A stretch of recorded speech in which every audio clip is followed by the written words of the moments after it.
and thank you for joining us for this edition of Cpsb-Tv. I'm Angelica. And I'm Haylee. Here's what's coming up. STEMming with opportunities. Find out the exciting news about STEM growth in our community and how some students are getting national recognition.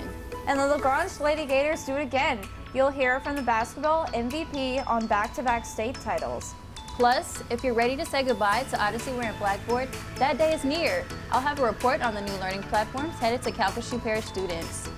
But first, we want to share some big news that will affect students not just in Calcasieu Parish, but also in Allen, Beauregard, Cameron, Jeff Davis, and Vernon parishes. Cpsb and McNeese State University have announced the placement for a regional STEM center in our community throughout the Louisiana Regional STEM Network. It will be at Lake Charles Boston Academy on Enterprise Boulevard in Lake Charles. It will house STEM learning for students and teachers. The initial center will begin in a 4 to 5 classroom area with growth anticipated as interest expands. STEM-related fields are some of the most in-demand job opportunities for graduates in Southwest Louisiana. Speaking of STEM, some Iowa High School students are getting national recognition for a STEM idea they developed for the Samsung. Solve for tomorrow's contest. Cpsb-Tv reporter Jaleaha Joseph visited this class to get the story. 4 students at Iowa High School are using their STEM skills to potentially transform the way you connect with resources after a natural disaster. Let's check them out. It was just sad to see like all of our communities, stuff all broken and everywhere. We had damage in 2 bathrooms, bedrooms, living room. I have 4 siblings and live with both my parents, so it was very challenging to be able to get all the things that we need since there's so many of us. So being able to find food, water, fans, and gas for the generator. I posed the question, how might we use STEM to improve our communities, to solve a problem? And they took that question and ran with it. I think it'd be great to have one centralized location to have all the information you need available to all communities for any future natural disaster needs.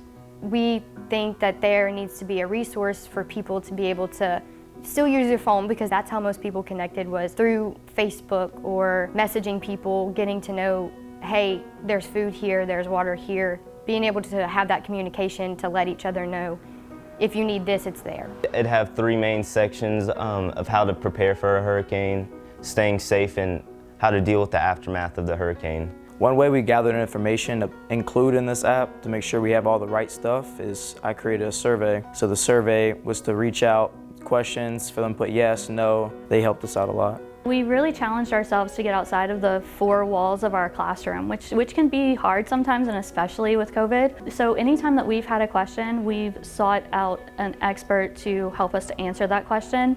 And every single time, the experts have given us so much more than we even knew we needed. We want people to log in and they can post, oh, this is open, this is open. So it won't be just about us, it'll be the community working with the community. It's that little sense of desperation of where can I get this? This is what I need. There's no doubt people missed out, whereas things like this would just lessen that gap. This group has already won $15,000 as semi-finalists, and their next step is to complete a video presentation in hopes of becoming national finalists. Reporting for CPSB, I'm Jaleaha Joseph. Wow, that's pretty impressive. It sure is. And you know who else is standing out? The LaGrange Lady Gators basketball team. Let's check in with Devarius Carrier at LaGrange to hear about the back-to-back state titles. We're standing in the place that led to another monumental year for the LaGrange Ladies Gator basketball team. For the 2nd time in a row, they have won the 4A state title. I talked to team MVP Jariah Warren about how hard work and a really hard year paid off. After last season, we knew that our goal for this season was to repeat a state championship. But we didn't think like all the obstacles would be in the way, like the hurricanes, COVID, the ice storm. So we knew that we had to work hard, stay as a team, communicate, never lose our connection. And we did that the whole season. And that's how we was able to overcome everything and win a 2nd state championship. To celebrate the Lady Gators, a parade was held recently in their honor. Congratulations again to these phenomenal athletes. Reporting for Cpsb-Tv, I'm Devarius Carrier. If you're a senior planning to graduate in May, listen up. This is important. There's a deadline you must meet or you won't be walking at graduation. Here's what our school counselor has to say about it. Attention seniors. All graduation requirements deadline is Monday, May 10th to be eligible to graduate in May. So make sure you have everything completed by May 10th. That May 10th deadline means seniors must have completed all coursework and passed their end-of-the-year credentials. The deadline for non-seniors is Monday, May 31st. It's no secret that this year has been tough for students. Add in the challenges of being a teen who struggles to voice experiences that aren't talked enough about in high school. It can be a lot. That's why Sam Houston High School student Colin Boudreaux decided to create a new club at school called Broncos for Diversity. The hope is to give a non-biased, collaborative space led by students and for students to focus on education and awareness on topics that aren't elaborated about in school. That can range from cultural hate crimes, being insensitive, mental health, and sexual assault. This club mainly means a lot to me because it finally serves as a way to give unrecognized students of our school a voice and a platform to express themselves as well as to educate themselves. Another aim of Broncos for Diversity is to encourage students to report any discrimination, non-consensual, or oppressive occurrences to school administration. They care and can help. When COVID shut down face-to-face schooling last year, school districts were forced to make quick decisions about how instruction can be delivered to students. For our schools, that meant sticking with resources that had already been in use, like Blackboard and Odysseyware, that just didn't translate as well with virtual instruction. Whether you're in person or online next school year, things are changing. Here's a look at what's staying, what's going, and what that means for you. You can ask students their thoughts on current learning platforms like Odysseyware and Blackboard, and more than likely, you'll hear some to-the-point responses. It's really hard to catch up on assignments. Odysseyware, I didn't really like it. The content doesn't have enough information for the questions, so it can be kind of difficult. The common feeling among students is that the current software is outdated and needs a lot of work.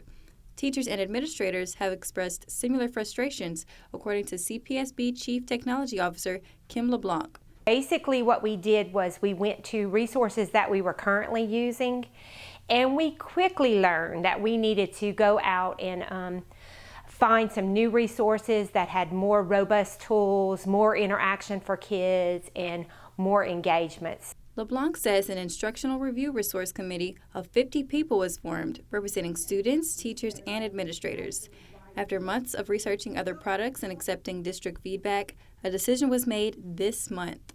For the next school year, we are moving our learning management system to Canvas, and we feel that this is a big plus for our district because the state is invested in Canvas as well, and they're giving district access to curriculum. We will also be using Zoom as a web conferencing tool. We've been using it with staff, but we're going to roll that out with students in the fall. There's an app for that. Students can now find apps for Zoom, Canvas, and Microsoft Suite. Teachers we talked to let us know that student accessibility was one of the largest problems they faced in this previous year. Now with these apps and user-friendly sites, we're taking a step in the right direction. Whenever we have our modules set up, it gives you all the information you need to do to take care of the course. And once you start, it just kind of streamlines the whole process. This is going to make it easier for them to find their work and do their work. For virtual learners, the biggest change will be moving from Odysseyware to Edgenuity. We feel that this product offers a more robust environment, up-to-date tools. It should be more engaging for the students, and it does have the broad spectrum of courses that we need here in Calcasieu to get, credits in high school. Students are hopeful that these new tools will make something that felt complicated more simple. I think it's going to be good once they get everything condensed into one spot. It'll be a lot better. The school district plans to start giving teachers access to the new platforms in mid-April to May and offer training opportunities throughout the summer. Students can expect to have full access when the next school year starts. Are you a teen looking to put your best foot forward? Whether it's financial, career, or entrepreneurship, there's a free seminar series in Calcasieu Parish called Teen Connections. It started in 2018 through the City of Lake Charles Assistant City Administrator Kimberly Delafosse explains her goals for the program. Teen Connection is an educational series for young people. And when I say young people, it's designed for middle school and high school students. We have 4 tenets that we focus on through our Teen Connection workshops, and those include college preparedness, workforce development, financial literacy, and entrepreneurship. Our goals are simple. We want to connect teens to success. Because of COVID and hurricane damage to city buildings, the sessions are now offered on Zoom. You can follow the city's social media pages to see what's coming up. If there's a different topic you're interested in, talk to your school counselor or reach out to Kimberly Delafosse directly. You can see her information on the screen. That's a wrap for this edition of Cpsb-Tv. Thanks for joining us, and don't forget to follow us on all our social media sites. See you next time.